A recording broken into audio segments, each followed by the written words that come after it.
ومن آياته أن خلق لكم من أنفسكم أزواجا لتسكنوا إليها وجعل بينكم مودة ورحمة. Assalamualaikum warahmatullahi wabarakatuh.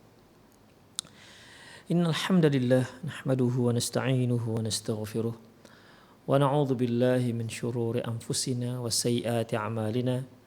Man yahdihillahu fahuwal muhtad wa man yudlil falan tajida lahu waliyyan mursyida. Asyhadu an la ilaha illallah wahdahu la syarika lah wa asyhadu anna Muhammadan 'abduhu wa rasuluh alladzi la nabiyya ba'dah. Wa qala Allah subhanahu wa ta'ala ya ayyuhalladzina amanu taqullaha haqqa tuqatih wa la tamutunna illa wa antum muslimun. Ya ayyuhalladzina amanu taqullaha wa qulu qawlan sadida yuslih lakum a'malakum wa yaghfir lakum dhunubakum wa man yuti'illaha wa rasulahu faqad faza fawzan 'azima. Ya ayyuhan nasu taqu rabbakum alladzi khalaqakum min nafsin wahidah wa khalaqa minha zawjaha wa batha minhuma rijalan katsiran wa nisaa'a wattaqullaha alladzi tasaaluna bihi wal arham innallaha kana 'alaikum raqiba. Amma ba'du, nastaqal hadithi kitabullah wa khairul hadi hadi Muhammad sallallahu alaihi wasallam wa syarrul umur muhdatsatuha wa kullu muhdatsatin bid'ah wa kullu bid'atin dhalalah wa kullu dhalalatin finnar. Kaum muslimin, kaum muslimat, para pemirsa serta para pendengar dimanapun Anda berada, alhamdulillah pada sore hari ini kita kembali pada kajian kita yaitu di serial Klinik Pernikahan. Untuk sore hari ini kita akan masuk pada an-nasihatus tsaminatu asyarah, nasihat yang ke-18. Kaifa tatasarrafina fi hali ghadabih. Bagaimana kamu wahai para istri bersikap di saat suamimu marah.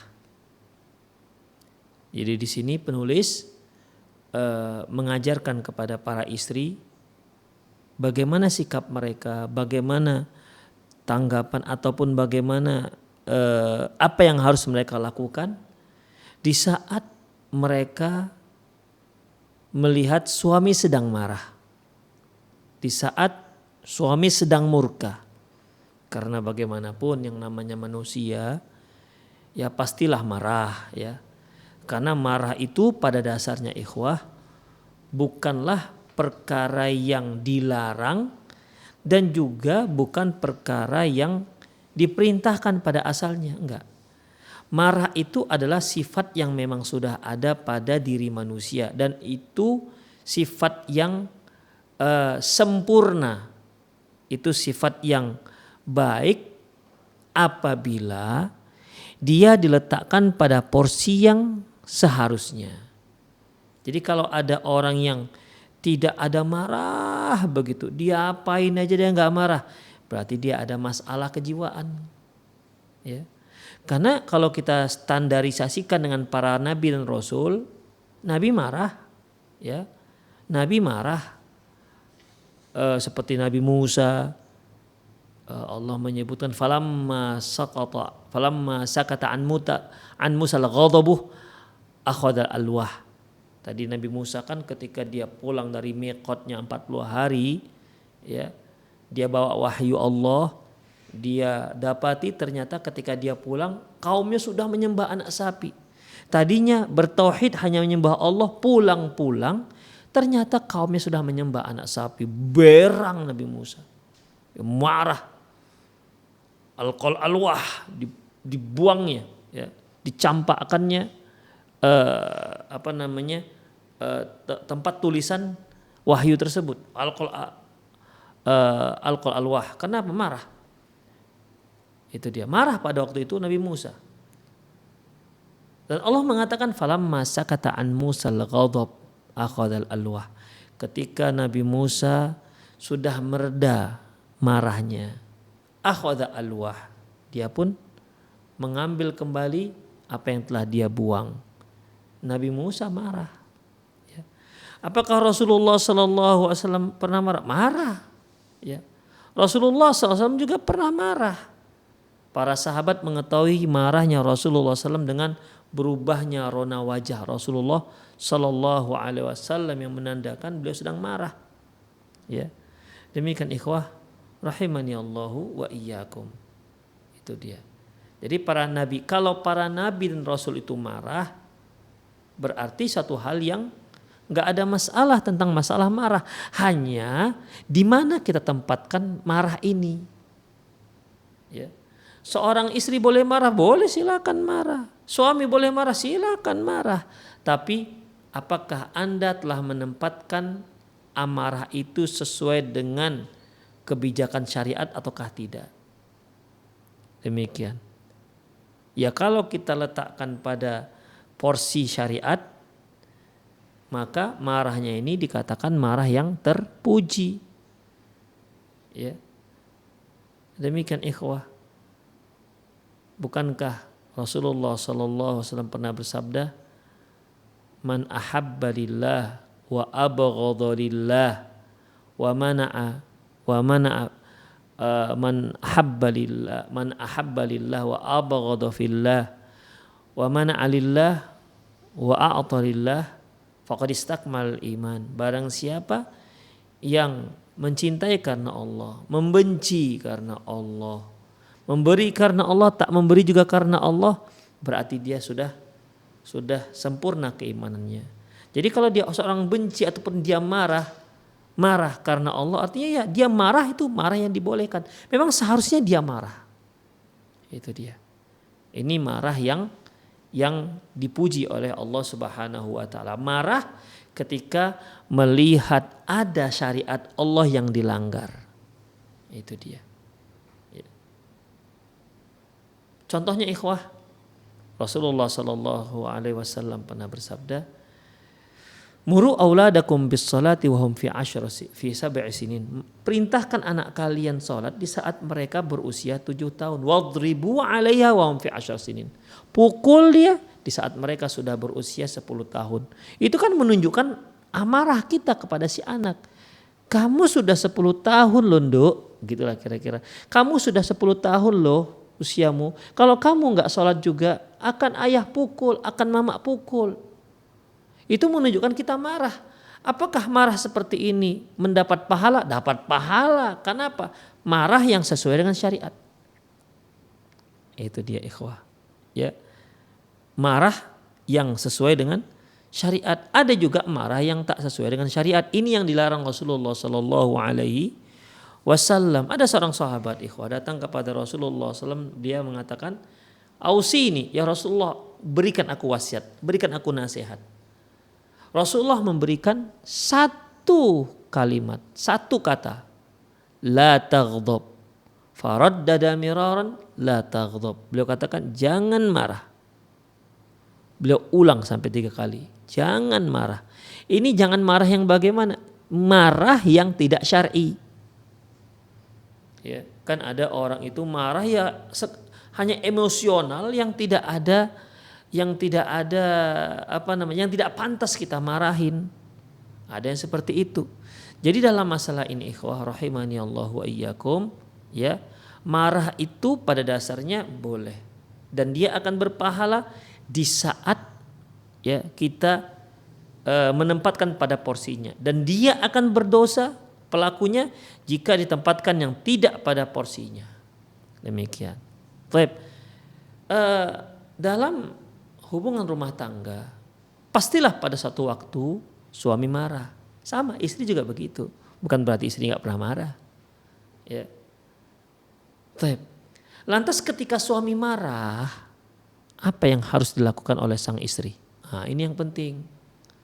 Jadi, wahai para akhwat, gak akan mungkin anti mencari seorang suami yang gak marah. Gak pernah marah. Diapain aja gak pernah marah. Istrinya gak pakai jilbab, enggak marah. Masya Allah. Istrinya pulang jam 12 malam bersama kawan-kawannya, enggak marah. Oh, sabar sekali suami saya ini. itu sabar yang salah penempatannya. Seharusnya dia marah. Demikian untuk memperbaiki si istri. Demikian ikhwah fiddin.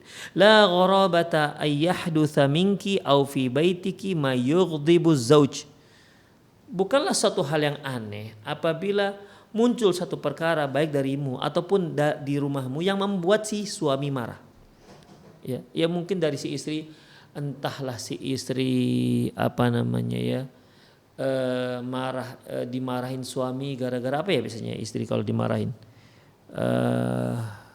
Misalnya ini dimarahin suami gara-gara jorok misalnya. Rumah sudah seminggu gak disapu-sapu misalnya. Ya. Atau boros misalnya. Ya. Seorang istri punya anak satu. Ya, suaminya ngasih belanjanya 3 juta misalnya. Atau 2 juta. Ternyata masih 5 hari habis 2 juta. Nggak bisa marah suami. Itu dia. Atau ada kejadian di rumah yang membuat suami marah. Itu suatu hal yang bukanlah satu hal yang aneh. Itu suatu hal yang lumrah. Ya. Walakinil jadir biki ma'rifatut tariq al-aslam li takhfifi min ghadabi. Namun yang terpenting bagi kamu adalah wahai para istri, bagaimana cara yang paling selamat untuk meredakan kemarahan sang suami. Bagaimana cara mensikapinya? Apa yang harus dilakukan? Ini yang harus dipelajari oleh para istri. Fakam min muskilatin bada'at yasirah, berapa banyak satu masalah itu tadinya hanya kecil. Yashta'ilu bisababiha ghadabuz zauj. Namun gara-gara masalah kecil ini suami bisa marah. Fatazidu zaujatu naral ghadab israman hatta tantahi al musyakilah bima la yuhmad min firaqin aw talaqin. Tapi ternyata si istri yang membuat suami semakin marah. Si istri yang penyebab suami semakin angkara murka. Masalahnya kecil, tapi gara-gara si istri marah suami itu menjadi semakin berlebih, meluap, meledak-ledak. Hingga akhirnya ujung daripada masalah tersebut ya membuat rumah tangganya terpecah dan terjadi perceraian. Ini dia. Ya kalau kita lihat apakah ada masalah kecil membuat rumah tangga pecah ataupun bercerai? Ada. Ya. Masalah-masalah kecil. Mengapa bisa menyebabkan besar seperti itu, bisa membuat perpisahan? Dikarenakan masalahnya kecil dibesar-besarkan. Ya, misalnya ini yang mudah aja lah. Yang mungkin terjadi, misalnya si suami ngomonglah dengan istri, "Dek, ini sambalnya kurang garam, Dek." Si istri nanggapin, "Udah abang aja ya, abang aja yang masak sana, biar cocok dengan selera abang. Abang tinggal makan aja." Kok ngegas jadinya kan begitu. Jadi dalam masalah ini tadi kan masalah garam. Garam itu kalau kurang kan tinggal dibubuhkan, selesai masalahnya. Iya kan? Kalau kurang garam. Itu dia ikhwah. Selesaikan masalahnya. Tapi ketika istri menanggapi nggak enak, wah suami ditanggapin istri nggak enak, semakin menyalang matanya, semakin menggelora marahnya. Ini dikasih tahu nggak mau, rame lah akhirnya ikhwah. Ya, padahal gara-gara kurang garam. Apakah ini bisa? Bisa, kenapa nggak bisa? Demikian ikhwah rahimani Allah wa iyyakum. Atau misalnya para suami yang biasa naik sepeda motor, kata suami, "Dek, kalau nanti abang mau berangkat bekerja, tolong ingatkan ya. Apalagi musim hujan nih, mantel, dompet." Nah, itu kan yang biasanya mantel, dompet, HP. Nah, itu dia. Mantel, dompet, HP. Demikian. Waktu itu istri sibuk, mungkin lagi anak lagi buang air, sementara suami akan pergi, ya. Ternyata hujan turun, buka bagasi sepeda motor, mantel tak ada. Mulailah suami dongkol, ini istri nggak mengingatkan. Kenapa dia nggak ingat? Padahal sudah dipesan-pesan, tolong diingatkan bawa mantel. Akhirnya gimana? Mau nggak mau harus diterobos oleh sang suami di hujan-hujan karena dia mau bekerja dan lainnya ditambah dengan makar dan provokator si setan di telinga suami. Pokoknya semua kesalahan ada pada istri. Begitu. Basahnya dia karena istri. Kalau dia sakit gara-gara istri. Semua gara-gara istri. Itulah setan itu. Kan masalahnya karena mantel tinggal atau atau dompet tinggal. Ketinggalan dompet. Di situ STNK, di situ misalnya, di situ KTP. Ini kalau ada razia bagaimana? Itu kan kalau ada razia. Ternyata nggak ada razia, nggak ada masalah kan. Itulah ikhwafiddin, ada hal-hal yang terkadang masalah itu sepele ya. Ketika itu menimbulkan sedikit suami agak marah, tapi istri menanggapinya dengan kurang enak terhadap sang suami akhirnya bertambah marah. Demikian ikhwah. Inilah masalah yang sering terjadi ya, hingga akhirnya ada yang sampai kepada perpisahan gara-gara masalah yang sepele. Waqad syahidtu 'inda Syekh al-Imam al-Allamah Abdul Aziz bin Bas rahimahullah fi majalisihi min al-fasli fi qadayat at-talaq sababuha yudhik wa yubki fi anin wahidin. Dan aku saksikan sendiri ya. Aku melihat syekhku yaitu al-Allamah Syekh Abdul Aziz bin Bas ya, di majelis di mahkamah majelisnya ketika beliau menyelesaikan masalah perceraian. Itu dia. Sebabnya adalah ada sebab itu, sebab perceraian itu membuat kita tertawa sekaligus membuat kita menangis. Bayangkan. Terjadi perceraian ya. Tapi ketika ditanya oleh Syekh, ini apa sebabnya? Apa masalahnya? Ternyata masalah yang sepele. Hingga akhirnya kita bisa tertawa, ya Allah kok seperti ini akhirnya bercerai. Kenapalah sampai bercerai? Tapi pada waktu yang sama membuat kita nangis juga. Apa sebabnya ikhwah? Ammad dhahku famin tafahatis sababil mushkilah. Adapun membuat kita tertawa, perceraian itu dikarenakan masalah yang sangat sepele. Tafahah ini al-haqarah, yaitu yang membuat kita tertawa. Penyebab perceraian adalah suatu hal yang sangat sepele. Wa ammal buka famin alamin ma ara min nadami zauji wa hasratihi bal rubbama bukauhu indama yatahaqqaqu bibainunati zaujatihi minhu wa tahaqqaqa talaqiha minhu. Adapun yang membuat menangis melihat bagaimana rintihan sedihnya, menyesalnya seorang suami ya.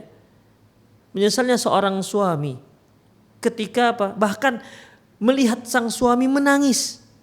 Menangis ketika dia sudah tahu ternyata talaknya itu sudah jatuh dan akhirnya membuat istrinya jadi bain, terlepas. Tidak bisa rujuk lagi. Demikian. Ya, tidak bisa rujuk lagi. Gara-gara apa? Ternyata talaknya sudah 3. Barulah menyesal. Demikian. Ini gara-gara marah yang tak terkendali. Makanya ikhwah rahimani Allahu wa iyyakum, pada masa Rasulullah sallallahu alaihi wasallam dan Abu Bakar radhiyallahu anhu, itu kalau ada orang yang menjatuhkan talak 3 sekaligus, itu yang jatuh hanya 1. Setelah masuk masa pemerintahan Khalifah Umar bin Khattab radhiyallahu anhu, di 2 tahun pertama talak 3, masih jatuh talak 1. Artinya 3 talak dalam satu majelis. Aku talak kamu, talak 3. Atau aku talak kau, talak 1, 2 dan 3. Maka zaman Rasulullah khilafah Abu Bakar dan 2 tahun pada khilafah Umar bin Khattab itu masih jatuh talak 1. Tapi dikarenakan nih para suami dikit-dikit talak 3, dikit-dikit talak 3, semakin banyak yang melontarkan mengucapkan itu kepada istrinya. Akhirnya Umar bin Khattab radhiyallahu anhu menetapkan barang siapa yang menyatakan talak 3 dalam satu majelis maka ku jatuhkan talak 3. Biar tahu dulu. Karena sudah dijadikan mainan. Atau sudah sembarangan para suami menjatuhkan talak 3 sekaligus. Maka pada masuk tahun yang ketiga yang jatuhkan 3 talak langsung 3 talak. Berarti tidak bisa balik. Fa in talaqha fala tahillu lahu min ba'du hatta tankiha zaujan ghairah. Kalau dia talak yang ketiga maka tak halal dia balik ke istrinya sampai mantan istrinya sampai si perempuan itu nikah lagi dengan laki-laki yang lain. Menangis ikhwatiddin, menangis. Dan jangankan ya sekaliber selevel Syekh bin Baz yaitu masalah satu negara. Ya. Saya aja ada beberapa kali menghadapi masalah seperti ini. Ya kita katakan nggak bisa, ini udah talak 3, udahlah. Nangis, suami istri nangis. Kenapa nggak bisa balik lagi? Talak 1 masih bisa balik, talak 2 masih bisa balik. Ya, talak 3 setelah dihitung-hitung baru balik, baru nggak bisa lagi, menangis, menyesal. Padahal ketika masih talak 1 dan talak 2 sudah diingatkan, ingat talak antum tinggal 1. Ya. Itu masih tengkar. Jatuh talak 1 masih bertengkar. Jatuh talak 2 masih bertengkar. Masih bertengkar. Jatuh talak 3 terdiam. Nangislah sang istri yang ngeyel itu. Ya, menangis jugalah sang suami. Karena apa? Enggak bisa balik lagi ke istrinya. Bayangkan. Ikhwah. Nasi sudah jadi bubur. Tidak bisa lagi dibalikkan, mau gimana lagi. Biarkanlah si istri menikah dulu dengan yang lain. Nah, kalau sudah menikah lagi kan sudah dapat sisa orang lagi jadinya. Itu ikhwah. Akhirnya menyesal. Ada lagi para suami ini nggak mengerti kalau talak itu hanya 3 kali. Ya. Tengkar dikit talak. Ya. Dihitung-hitung sudah 5. Ketika dia bertanya, bang, ini sudah nggak bisa balik, nangis. Ya, akhirnya carilah ustadz yang bisa membenarkan kalau bisa bukan nggak sampai talak 3, kalau bisa masih talak 2, begitu. Cari. Demikian ikhwah. Jadi masalah ini sering orang yang terjadi itu dikarenakan apa? Masalah-masalah yang sepele. Tapi karena ditanggapin oleh sang istri, akhirnya ditanggapi nggak baik, akhirnya masalah menjadi besar hingga berujung pada yang tidak diharapkan, yaitu perceraian. Demikian ikhwatiddin rahimanallah wa iyyakum. Wassababu mushkilatun yasir. Padahal penyebabnya masalah sepele. Lawafaqat min isnaini aqlan rajihan wa tasarrufan hakiman lama alat natijatu ila hadzal had. Seandainya pada waktu itu kedua belah pihak berfikir dengan tenang, bersikap dengan bijak, tentu tidak sampai pada batas yang seperti itu. Artinya tentu tidak akan sampai pada perceraian. Demikian ikhwah. Ya mungkin kalau ketika mereka bertengkar, mereka nggak rasakan itu adalah masalah yang sepele. Ya, sering ikhwah orang yang sudah galau itu bingung. Ini bagaimana? Masalah yang kecil pun dikira itu suatu masalah yang besar. Demikian ikhwah. Jadi akhirnya ya begini jadinya. Akhirnya jatuh talak. Fa'alaiki bi umurin la yanbaghi an tufariqa dhihnaki 'inda ghadabi. Oleh karena itu wahai para istri, ya, perhatikan beberapa hal berikut yang sudah sepantasnya jangan sampai engkau lupakan di saat suami marah. Ya, itu jangan dilupakan. Untuk menghindar agar suami tak marah itu tidak mungkin.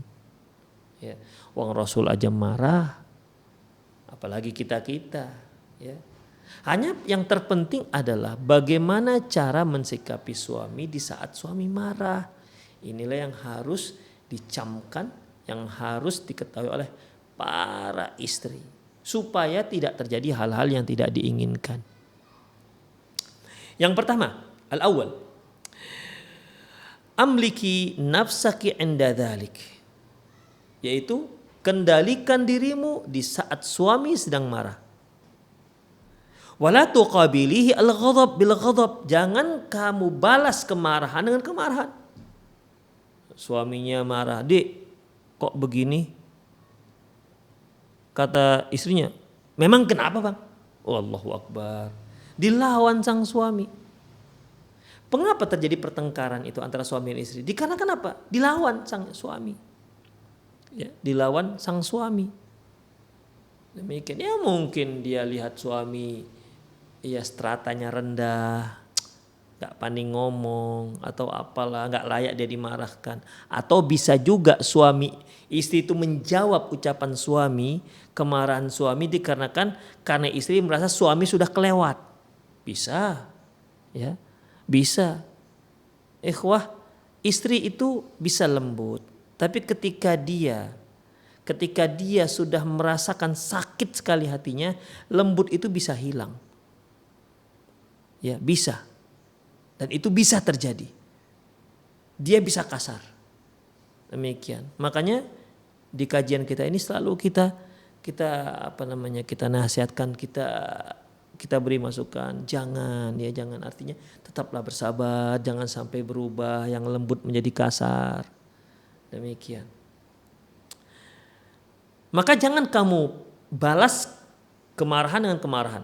Wa mahma takallama aw fa'ala hal ghadabi. Apapun yang diucapkan, apapun yang dilakukan di saat dia marah. Jadi di sini Syekh memberikan nasihat, wahai para istri, di saat suamimu marah, jangan dibalas. Jangan dibalas kemarahan dengan kemarahan. Apapun yang dia ucapkan, apapun yang dia katakan, ya, apapun yang dia lakukan terhadap anti, maka amliki, kendalikan dirimu, tenang. Ya, jangan timpali kemarahan dengan kemarahan. Tenang, kamu harus tenang. Kalau seandainya istri tak terkendali, panas telinganya, ya, dengan akibat kemarahan sang suami, panas telinganya, sementara dia merasa tidak salah, sementara dia merasa bisa dia menjawab apa yang dikatakan suaminya, akhirnya terjadilah jawab-jawaban, muncullah pertengkaran. Kalau istrinya tenang aja, istrinya tak menjawab, gak ada terjadi pertengkaran, ya, tidak akan terjadi pertengkaran. Wa antil aqwa wal asyad in malakti nafsaki an thawril ghadab. Sungguh engkau para istri, engkau orang yang paling kuat dan yang paling hebat ketika kamu sanggup mengendalikan dirimu di saat engkau marah, di saat engkau sudah marah, di saat gejolak amarah mulai menyala di hatimu, tapi kamu tetap dapat mengendalikan diri, tetap dapat bersabar. Kamulah orang yang kuat. Wadzalika lima rawahul Bukhari wa Muslim. Yang demikian itu sebagaimana yang diriwayatkan oleh Imam Bukhari dan Muslim fi sahihaihima dalam kitab sahih keduanya, yaitu Sahih Bukhari dan Sahih Muslim. An Abi Hurairah radhiyallahu an, dari Abi Hurairah radhiyallahu anhu qala, dia berkata, qala Nabi sallallahu alaihi wasallam, Nabi sallallahu alaihi wasallam bersabda, laisa syadidu bi sur'ati, innamas syadidu alladhi yamliku nafsahu indal ghadab. Bukanlah yang dikatakan kuat adalah orang yang menang gulat. Ya, kita tahu kalau pegulat, kalau dia enggak kuat, mana bisa dia ngalahkan siapapun. Ya, yang dikatakan pemenang gulat yang paling kuat, yang mengalahkan lawan-lawannya. Namun kata Rasulullah, bukan dia. Bukan si pegulat yang kuat fisiknya itu yang dikatakan kuat dalam Islam. Laisa syadidu bisur'ah. Bukanlah yang dikatakan orang kuat itu menang dalam bergulat. Walakinna syadid. Tapi yang dikatakan orang yang kuat, yang hebat, may yamliku nafsahu inda ghadab, yaitu yang mampu mengendalikan dirinya, yang mampu menahan dirinya ketika dia memang sudah pantas marah. Itu dia. Demikian ikhwafiddin rahimani Allah wa iyyakum. Bahkan Rasulullah sallallahu alaihi wasallam pernah mengatakan, "Man kadhimal ghaidh wa huwa qadirun ay yanfadhahu da'ahu Allah ala rusul khalaiq yaumal qiyamah hatta yukhayyiruhu min hurin ain ma syaa." Kata Rasulullah sallallahu alaihi wasallam, barang siapa yang dia marah dan dia mampu melampiaskan amarahnya, mampu dia lampiaskan, mampu dia pukul orang tersebut, mampu dia caci maki, mampu dia marahin dengan kata-kata, tapi dia nggak lakukan, ya. Tapi itu nggak dia lakukan, dia tahan dirinya tidak melakukan hal seperti itu. Maka orang seperti ini akan dipanggil nanti oleh Allah di hadapan seluruh makhluk Allah Subhanahu wa taala. Kemudian Allah suruh tuh, pilih kamu mana bidadari yang kamu suka. Bayangkan ikhwah. Ya kita saja kalau kita disuruh, kamu mau beristri silakan, itu ini ada 10 orang akhwat ini soleh semua ini. Jangan khawatir masalah agama. Kamu pilih yang mana yang kamu suka. Yang merasa kamu yang paling cantik silakan, yang paling putih, yang paling tinggi terserah. Yang penting ini semua solehah. Kira-kira kita milih enggak? Atau tutup mata begini, comot satu begitu? Ya enggak kan? Ini bidadari, ya. Bidadari hatta yukhayyir lahu min hurin ain. Disuruh dia pilih mana bidadari yang kamu suka. Begitu, dan itu di hadapan makhluk. Ini event ini, ikhwah. Event yang membanggakan. Ya. Event yang membanggakan. Ini event bukan levelnya lagi level nasional kelurahan, enggak. Ini sudah antar alam sudah. Ya. Orang yang hebat. Bayangkan di hadapan seluruh umat manusia dari mulai Nabi Adam sampai nanti manusia yang hidup yang langsung menyaksikan hari kiamat. Ini orang hebat, orang khusus, spesial, istimewa.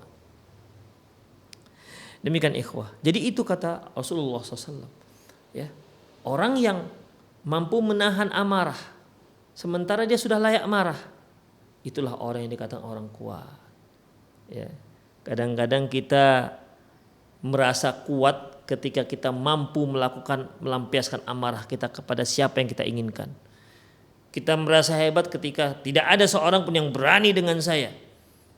Ya, kalau saya marah tidak ada seorang pun yang berani menentang saya. Kuasa di tangan saya. Kita kira itu yang hebat. Kita masih mengira itu yang kuat. Padahal itu tidak kuat. Yang dikuatkan, yang dikatakan kuat adalah yang mampu menahan dirinya. Hatinya dia kuasai. Makanya ikhwah, kalau kita lihat dalam Islam itu penilaian hebat, kuat, suci dan lain-lainnya ikhwah. Itu dari hati. Ya, penilaian dari hati asal usulnya. Makanya Rasulullah sallallahu alaihi wasallam pernah bersabda, "Ala inna fil jasadil mudghah." Ketahuilah di jasad seorang itu ada segumpal daging. Idza salahat salahal jasadu kulluh. Kalau bagus ini daging, bagus semua jasadnya. Wa idza fasadat fasadal jasadu kulluh. Kalau rusak semua tubuhnya. Ala wahiya qalbu, dia adalah jantung, dia adalah hati. Demikian. Sampai kaya, apakah kaya itu adalah kaya orang yang banyak harta benda, yang hidupnya mewah, harta bertumpuk, rumah bertingkat, uang berlipat, kendaraan berkilat, istrinya pun 4. Luar biasa, mewah, kaya raya, tajir melintir. Apakah itu dikatakan orang kaya dalam Islam? Enggak. Rasulullah beliau mengatakan yang kaya itu adalah laisal ghina an kathratil arad. Tidaklah yang dikatakan orang kaya itu yang banyak harta bendanya, walakinnal ghina ghinan nafs, tapi orang yang kaya adalah kaya hatinya. Cukup. Allah jadikan dia orang yang selalu merasa cukup. Ini orang kaya. Ya, banyak orang kaya raya itu tapi dia enggak merasa cukup, tak pernah merasa puas. Makanya iktibar itu adalah masalah hati. Termasuk ini. Orang yang kuat bukan yang ototnya Masya Allah, tangannya besar, lehernya sebesar pinggul kita misalnya. Ya, bukan itu, tapi yang sanggup menahan amarahnya.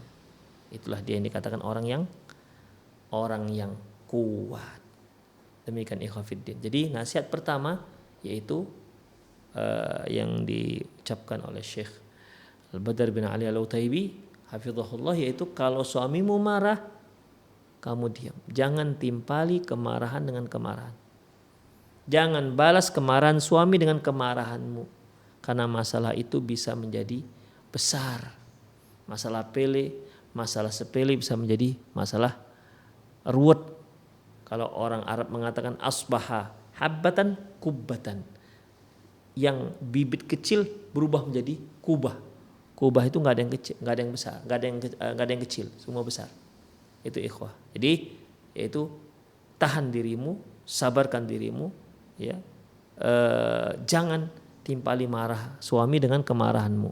Sabarlah, ya, ya, sabar. Amliki nafsiki indal ghadabi zauj. Tahan, ya, kendalikan dirimu ketika suami sedang marah. Itu yang pertama. Yang kedua, al-ghadabu qad yakunu minasyaitan wa makrih.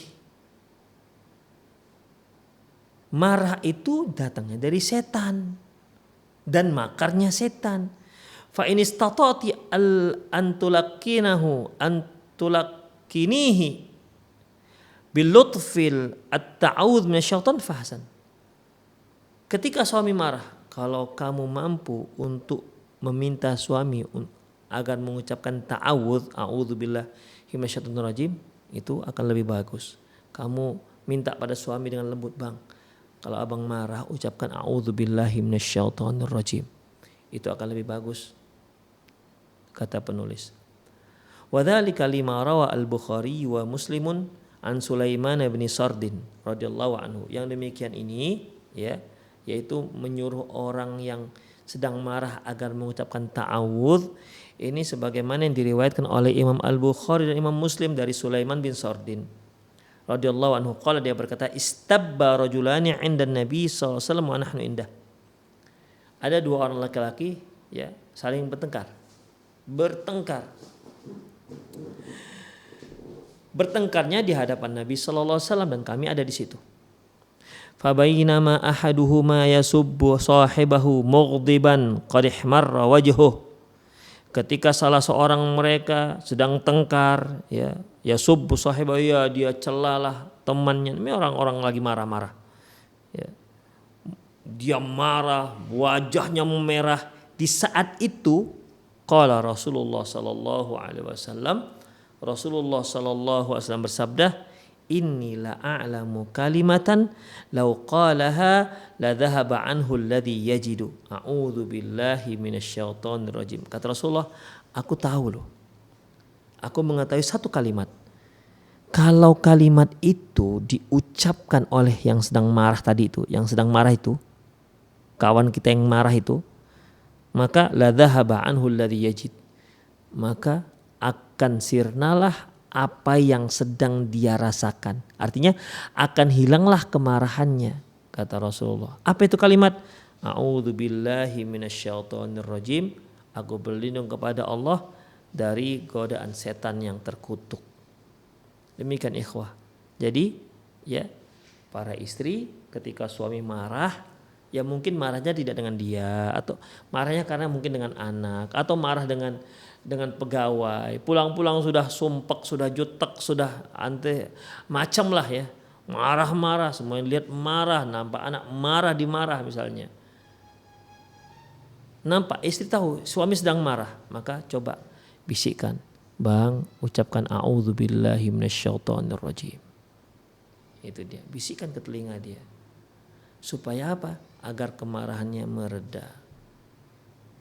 Tahu nggak gimana ujung daripada kisah ini? Jadi ketika sahabat Rasulullah kan berbicara terhadap seorang sahabat yang bukan yang bertengkar, ya.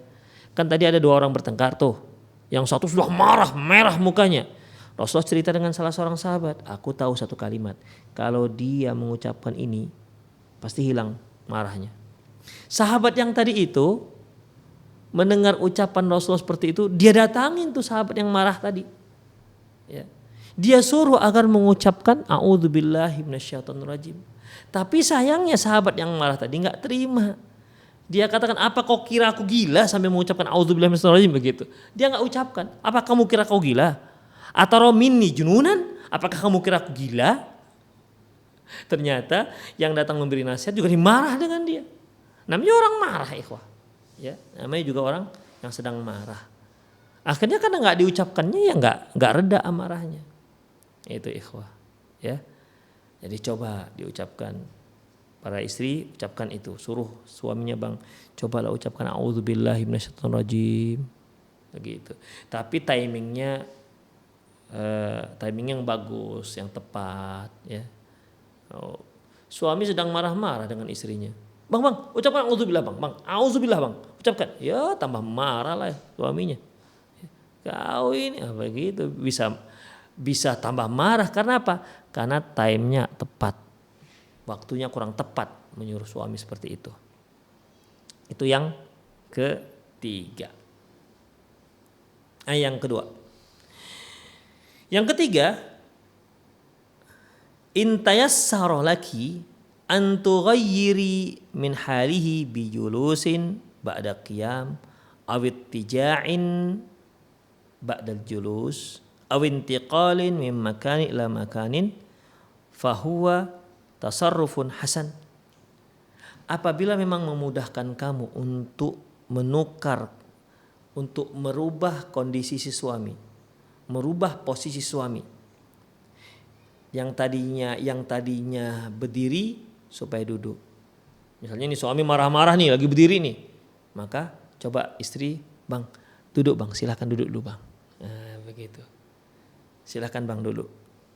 Atau awit tijai ba'da julus, atau tadinya marahnya duduk sambil duduk ya. Oh, udahlah bang, abang coba baring dulu lah, tenang dulu. Nah, begitu.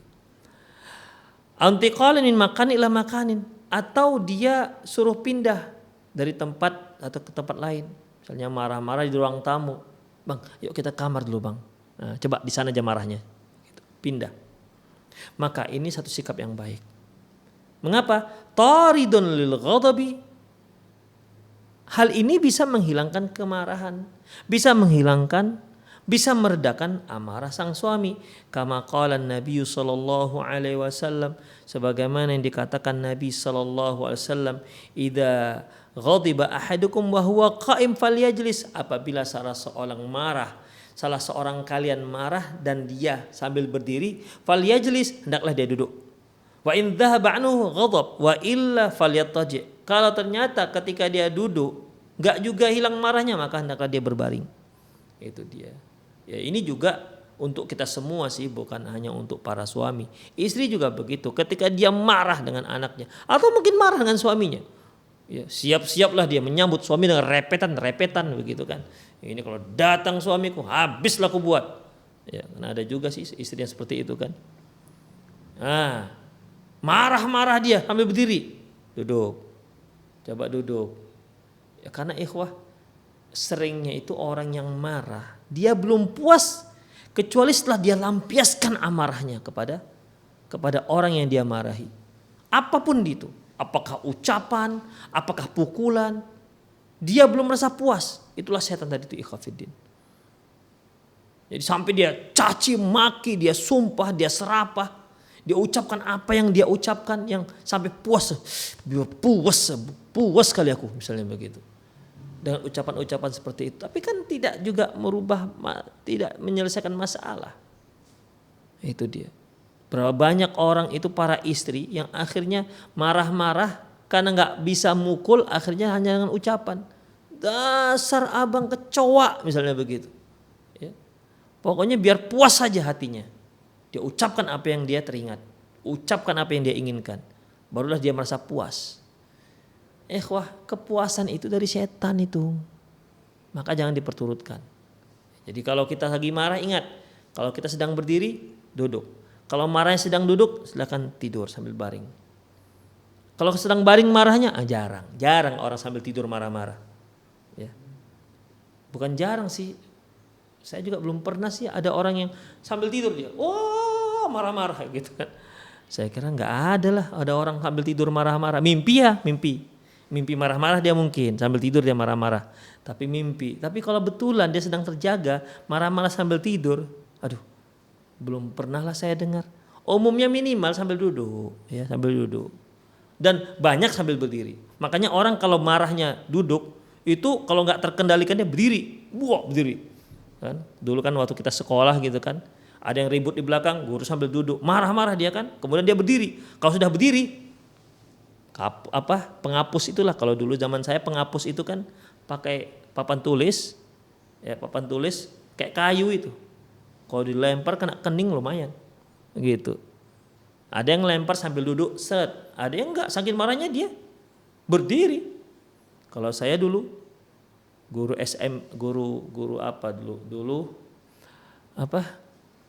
PMP ya, pendidikan moral Pancasila begitu. Marahnya sambil duduk, berdiri, buka sepatu dia, melempar sepatu. Begitu, tambah marah. Makanya orang yang duduk itu supaya mereda marahnya, jangan berdiri, dia tidur. Demikian itu caranya, ikhwah. Ya, itulah caranya. Tapi kalau dia tahan itu lebih bagus. Itu. Akhrajahu Abu Daud, diriwayatkan oleh Imam Abu Daud. Wa in tamakkanti bilutfin an tatlubi minhu ayyatawaddaa aw yashraba ba'dal ma' fa hasan. Kalau memang memungkinkan, kamu minta dengan lembut kepada sang suami supaya berwudu, Bang. Udahlah Bang, berwuduklah Bang. Abang lagi marah ini Bang. Coba berwuduk Bang. Atau kasih dia minum. Ya. Fa hasan, itu akan lebih baik. Itu dia. Tapi hati-hati ya, para istri ketika suami yang marah-marah tiba-tiba dibawanya air minum, bisa-bisa dia ambil air minum dilemparkan nanti. Ya karena nggak terkendali, tengok-tengok juga kondisinya. Bang, udah Bang, bentar Bang, minum dulu Bang, minum tenangkan Abang hatinya, minum begitu. Ya. Atau suruh berwudu. Kalau berwudu emang kan agak lama ini. Orang marah tiba-tiba berwudu begitu kan. Dari marah ke berwudu, kalau berwudu ini kan lama prosesnya. Ya. Tapi ya bisa. Kalau dari berdiri ke duduk ke tidur itu kan lebih mudah. Atau mengucapkan a'udzubillahi minasyaitonir rajim kan lebih mudah. Minum lebih mudah. Demikian ikhwah. Liqaulin Nabi sallallahu alaihi wasallam, berdasarkan sabda Nabi sallallahu alaihi wasallam, innal ghadaba minasyaiton. Marah itu dari setan. Wa innasyaiton khuliqa minan nar. Setan itu diciptakan dari api. Wa innama tudfi'un naru bil ma'. Api itu bisa dipadamkan dengan air. Fa idza ghadiba ahadukum falyatawaddo. Apabila salah seorang kalian marah, berwuduklah. Hanya saja hadis ini ikhwafiddin, para ulama berbeda pendapat tentang kesahihannya. Kalau Syekh Muhammad Nasir Al-Albani mendhaifkan hadis ini, tapi kalau Imam Suyuti, Syekh Abdul Aziz bin Baz menghasankan hadis ini. Ya, untuk orang yang marah, cara meredakan kemarahan dengan cara berwudu. Demikian ikhwah rahimanillah wa iyyakum. Ya, untuk sore hari ini cukuplah 3 ya. Jadi ada berapa tadi? Ada 3 caranya ketika sang suami marah. Wahai para istri, yang anti lakukan, pertama tahan. Anti jangan balas kemarahan suami dengan kemarahan berikutnya. Jangan balas kemarahan, maka suami akan semakin marah. Ingat itu. Yang kedua yaitu dengan cara bagaimana? Minta pada suami supaya mengucapkan a'udzubillahi minasyaitonir rajim. Coba Bang tenang, ucapkan a'udzubillahi minasyaitonir rajim. Untuk menyuruh orang mengucapkan a'udzubillahi minasyaitonir rajim dalam keadaan marah itu bukan mudah, ikhwah. Bukan mudah. Yang ketiga yaitu atau dengan cara minta dia merubah posisi. Ketika dia marah dalam keadaan berdiri, suruh dia duduk. Ketika dia marah dalam keadaan duduk, minta dia supaya sambil berbaring. Demikian. Atau berwudu, ya. Atau di sini dikatakan disuguhkan, coba Bang minum dulu supaya meredakan amarah. Demikian. Itulah 3 ya, masih ada beberapa poin lagi ya. Bagaimana sang istri menghadapi di saat suaminya marah. Demikian ikhwah, semoga sedikit yang tadi kita sampaikan bermanfaat ya. Aku qouli hadza wa astaghfirullah li wa lakum wa lisal muslimin innahu ghafurur rahim. Bagi para pemirsa dan pendengar yang ingin bertanya langsung, silakan hubungi nomor yang tertera di layar kaca Anda, atau juga yang ingin bertanya melalui WhatsApp boleh juga melalui 0895 6113 27778. 0895 6113 27778. Assalamualaikum Ustadz, saya ingin bertanya, dalam pernikahan apakah boleh ayah tiri menikahkan anak tirinya? Ikhwah, a'azani Allah wa iyyakum, yang berhak menjadi wali, yaitu yang ada hubungan darah. Anak tiri dengan ayah tirinya itu tidak ada hubungan darah. Hubungan mereka itu terjalin dikarenakan perkawinan. Ya. Misalnya seorang wanita, seorang janda anak satu perempuan menikah dengan seorang laki-laki. Nah, anak perempuannya ini kan hasil dari hubungan si janda dengan suaminya yang pertama. Jadi sama sekali sebelumnya nggak ada hubungan sama sekali dengan suami yang kedua, dengan laki-laki ini.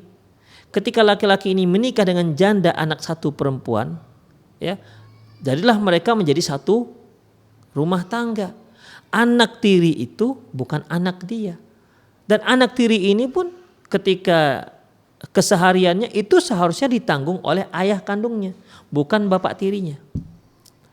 Oleh karena itu ikhwah, ayah tiri tak bertanggung jawab sebenarnya dengan sandang pangan papannya anak tiri. Itu sebenarnya begitu. Karena dia punya hubungan dengan ayah kandungnya. Ayah kandungnya lah yang berkewajiban untuk menyediakan sandang pangan dan papannya ataupun nafkah si anak tersebut.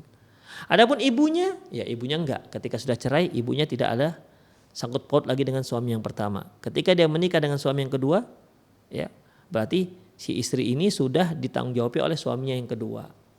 Demikian. Makanya antara ayah tiri, ayah sambung dengan anak tiri itu tidak ada hubungan apa-apa. Di sini hanya ada hubungan mahram. Dengan catatan mereka sudah melakukan hubungan. Si orang tua sudah melakukan hubungan, barulah anaknya menjadi mahram. Kalau belum hanya sekedar akad, anaknya belum menjadi mahram. Ya. Adapun yang menjadi wali tidak bisa, ayah tiri tidak bisa menjadi mahram. Ikhwah perhatikan, yang bisa menjadi mahram itu yaitu laki-laki yang antara wanita yang akan dinikahkan dengan laki-laki yang akan jadi wali tidak ada perantaranya perempuan. Misalnya nih, ayah kandung si akhwat, ayah kandung si perempuan, itulah orang yang pertama yang berhak menikahkan putri kandungnya. Itu yang pertama. Yang kedua, kakek. Itu kan kakek ada dua. Kakek dari pihak ayah, ada kakek dari pihak ibu misalnya. Kalau kakek dari pihak ibu, antara si anak dengan si kakek kan ada hubungan, ada perantaranya melalui ibu perempuan, berarti nggak boleh menjadi wali. Jadi hanya boleh kakek dari pihak ayah. Apalagi paman, ya paman dibolehkan. Paman ini ikhwah, yaitu itu pun bukan paman dari pihak ibu, paman dari pihak ayah. Kalau paman nggak ada, boleh yang sepupu, tapi anak dari paman pihak ayah. Demikian. Anak juga dibolehkan, anak laki-laki. Kalau si janda tadi punya anak laki-laki, dia boleh menikahkan ibunya. Atau si anak tiri ini punya adik laki-laki ini boleh menikahkan kakaknya. Demikian ikhwah rahimani Allah wa iyyakum. Jadi intinya ayah tiri tidak boleh menikahkan. Kalau dia tidak ada wali yang lain selain ayah tiri, maka cukuplah wali hakim sebagai walinya, bukan ayah tiri. Bagaimana hukum pernikahan jika tetap ayah tirinya menikahkan anak tirinya sedangkan di saat itu ada wali nikah dan perwakilan dari ayah kandung namun saat ijab kabul nama ayah kandungnya disebut dengan menambahkan suku Batak dari ayah tirinya.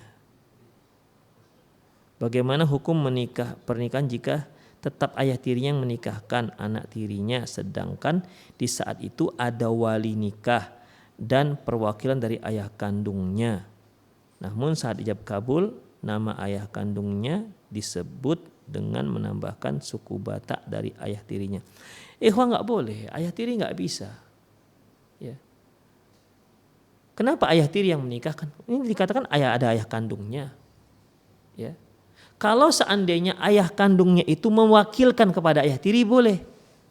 Nah, tolonglah kamu nikahkan, kamu sebagai anak tiri, saya wakilkan kepada kamu untuk menikahkan anak saya. Boleh, silahkan. Ya. Tapi kalau ayah kandungnya ada, tidak ada, dia mewakilkan, diam-diam saja kemudian ayah tiri menikahkan, nggak sah pernikahannya. La nikah illa biwali. Tidak ada pernikahan kecuali dengan wali. Tentu walinya wali yang nggak sah. Ya, Allahu a'lam bishawab. Ya, silahkan jika ada yang mau bertanya. Halo. Assalamualaikum. Salam, dari siapa dan dari mana, Bu? Dari Bu Sari di Kalimantan Selatan. Ya, silakan, Bu. Saya mau tanya Pak Ustadz, suami saya tuh kan suka melihat cewek yang rambutnya lurus. Suka melihat cewek yang rambutnya lurus, di rebonding gitu. Iya Ustadz. Terus saya ini kan rambutnya keriting. Saya kan coba pengen rebonding itu bagaimana hukumnya ya Pak Ustadz? Oke, ya. Apa hukumnya di rebonding? Iya. Ikhwah rahimani Allah wa iyyakum. Yang pertama, bagi sang suami ittaqillah, janganlah suka ngelihatin cewek-cewek. Ya. Itulah salahnya itu begitu. Itu gara-gara jelalatan kemana-kemana. Lihat cewek Korea, lihat cewek Jepang, lihat cewek di TV. Yang dilihat bahwasanya kalau rambut lurus sepertinya bagus, di ujung rambutnya dibuat gak lurus begitu. Seperti cobel-cobel. Ini gara-gara apa ini semua? Gara-gara tidak menundukkan pandangan. Akhirnya membanding-bandingkan istri dengan cewek-cewek yang lain. Makanya bagi sang suami, sebagaimana firman Allah Subhanahu wa taala, kullul mu'minina yaghuddu min absarihim wa yahfadhu furujahum. Katakan kepada para orang-orang mukmin agar mereka tundukkan pandangannya dan jaga kemaluannya. Coba perhatikan, tundukkan pandangan dan jaga kemaluan. Artinya apa ikhwafiddin? Pandangan itu bisa membawa pada perzinahan. Itu dia. Oke lah. Nah sekarang ya namanya sudah suka lah suaminya dengan rambut-rambut yang di rebonding begitu. Apakah itu dibolehkan? Ikhwah rahimani Allah wa iyyakum. Perhatikan. Allahu a'lam bissawab. Allahu a'lam bissawab. Apabila rebonding itu merupakan ciri khusus orang kafir, maka nggak dibolehkan. Satu. Ya, apabila ciri rambut yang dilurus-luruskan, yang direbonding itu merupakan ciri khusus orang kafir, maka tidak dibolehkan. Masuk pada sabda Rasulullah SAW, man tashabbaha biqaumin fahuwa minhum. Barang siapa yang menyerupai suatu kaum, maka dia termasuk mereka. Namun apabila rambut lurus tersebut ya sudah tidak lagi menjadikan ciri orang muslim, ciri orang kafir, orang muslim juga sudah umum melakukannya, maka tidak termasuk larangan. Yang kedua, apabila di rebonding tersebut ya kemudian istri menampakkan ke orang lain, tidak hanya pada suami, maka diharamkan. Diharamkan. Yang ketiga, ketika merebonding itu di mana? Kan banyak salon-salon sekarang itu para bencong-bencong yang ngurus. Orang-orang yang laki-laki yang perempuan, waria, wanita, pria yang dilaknat oleh Allah Subhanahu wa taala. La'anallahu al-musyabbihatu birijal wal musyabbihina bin nisa. Allah melaknat laki-laki yang menyerupai perempuan, perempuan yang menyerupai laki-laki. Jadi ingat, laki-laki yang bencong, laki-laki yang menyerupai perempuan, itu hukumnya hukum laki-laki. Gak boleh dia menyentuh rambut ibu. Gak boleh. Kenapa? Itu salon, ya gak boleh ibu masuki. Masukilah salon-salon muslimah yang memang menjaga aurat perempuan. Ada juga salon muslimah tapi laki-laki bisa masuk loh. Di saat itu ibu-ibu sedang krimbat, sedang facial, sedang pedicure, medicure, sedang merawat rambut, kulit segala macam. Ya. Atau kasirnya laki-laki misalnya, nggak dibolehkan, nggak boleh masuk situ. Jadi kalau sampai yang melakukan persalon itu laki-laki ataupun ada laki-laki di situ umum, maka tidak boleh masuk di situ dan tidak boleh perawatan di situ. Demikian. Tapi kalau semua perempuan menjaga aurat, ya, menjaga betul-betul dijaga, tidak ada laki-laki yang masuk, masih dibolehkan. Allahu a'lam bissawab. Demikian.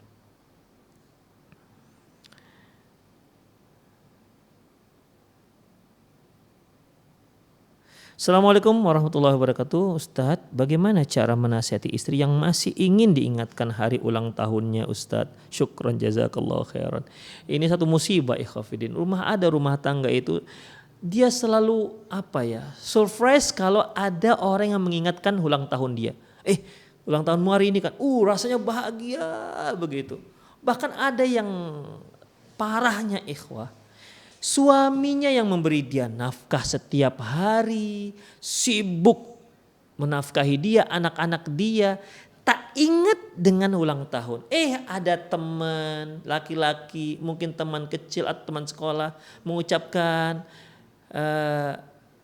fulana happy birthday to you, ini hari ulang tahunmu, semoga hari BHD, ya kan gitu sekarang, BHD-nya semakin makmur, panjang umur. Dia rasa, surprise. Masya Allah, orang yang mencintaiku tak mengingat hari ulang tahunku. Sementara orang lain mengingat hari ulang tahun. Apa rupanya ulang tahun itu? Hanya dengan mengingat ulang tahun saja kemudian dia seorang yang hebat dibandingkan suami anti. Astagfirullah, ini kan aneh-aneh sekarang ini. Hanya dia mengingat hari ulang tahunmu. Bisa-bisa jadi ikhwan modus dia. Atau bisa-bisa jadi bapak modus. Memang kenapa rupanya kalau tidak diingat ulang tahun? Rasulullah ada mengingat ulang tahun dia, enggak ada. Para sahabat Abu Bakar tidak ada yang ulang tahun. Ini ulang tahun itu ikhwah, itu jelas dari orang kafir. Demikian, ya. Ketika terjadi ulang tahun kemudian selamat panjang umurnya, apa yang panjang umur? Enggak panjang umur kita. Ketika kita bertambah usia 1 tahun, itu sudah semakin dekat kematiannya. Jadi kalau ucapan mau diucapkan juga, kita datangi, akhi, ketahuilah kamu setahun sudah mendekati kematian. Begitu, bukan jingkrak-jingkrak. Ya. Mau dekat mati kok jingkrak-jingkrak. Seharusnya bertambah soleh dia. Begitu ikhwah. Ya. Jadi sang suami ingatkan sang istri, tidak perlulah, ya. Ulang tahun ini dikarenakan di keluarga sering seperti itu. Alhamdulillah saya dari keluarga yang nggak ada cerita ulang tahun. Jangankan ulang tahun, makannya susah dulu. Ya, mengingatkan ulang tahun. Jadi sampai sekarang nggak tahu ulang tahun. Tahu sih tanggal lahir ketika ada KTP ditanya kapan boleh, tapi nggak ada masalah. Kalaupun di hari kita lahir nggak ada acara apa-apa, biasa lewat sama seperti hari-hari yang lain. Ingatkanlah baik-baik, ya udah kebiasaan itu hilangkan. Gak usah diingat-ingat ulang tahun, ya. Gak usah diingat-ingat hari kelahiran. Udah ingat aja umur sudah berapa segala macam. Kapan tanggal lahir kapan? Itu pun ketika disensus misalnya ingat. Demikian. Allahu a'lam bishawab. Ya, silakan ada yang bertanya? Ada yang masuk? Halo? Halo Pak? Halo? Suara yang nggak jelas ini.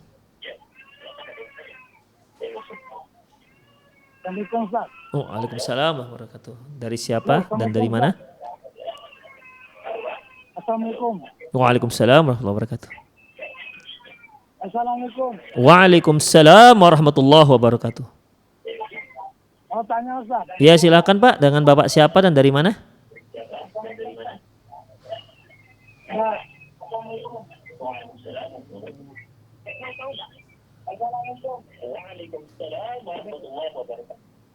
Halo. Dari Bapak. Ya silakan. Ini sinyal payahnya. Oke lah Pak, seperti kurang jelas.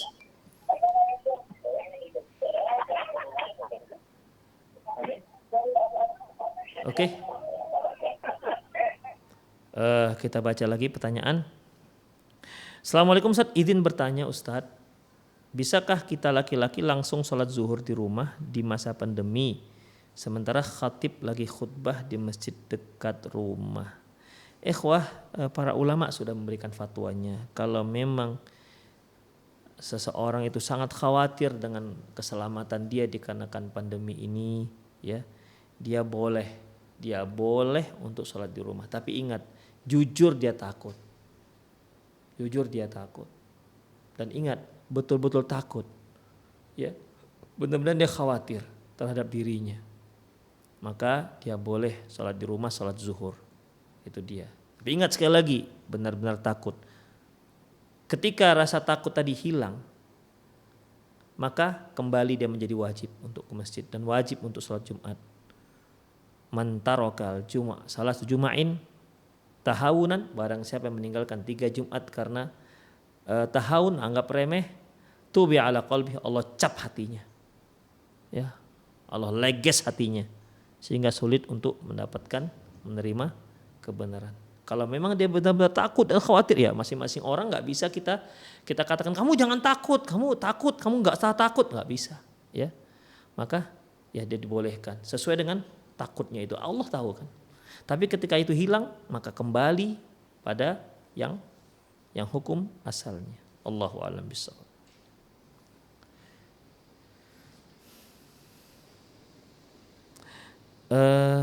Assalamualaikum Ustaz, dalam pernikahan apakah boleh ayah ini sudah tadi.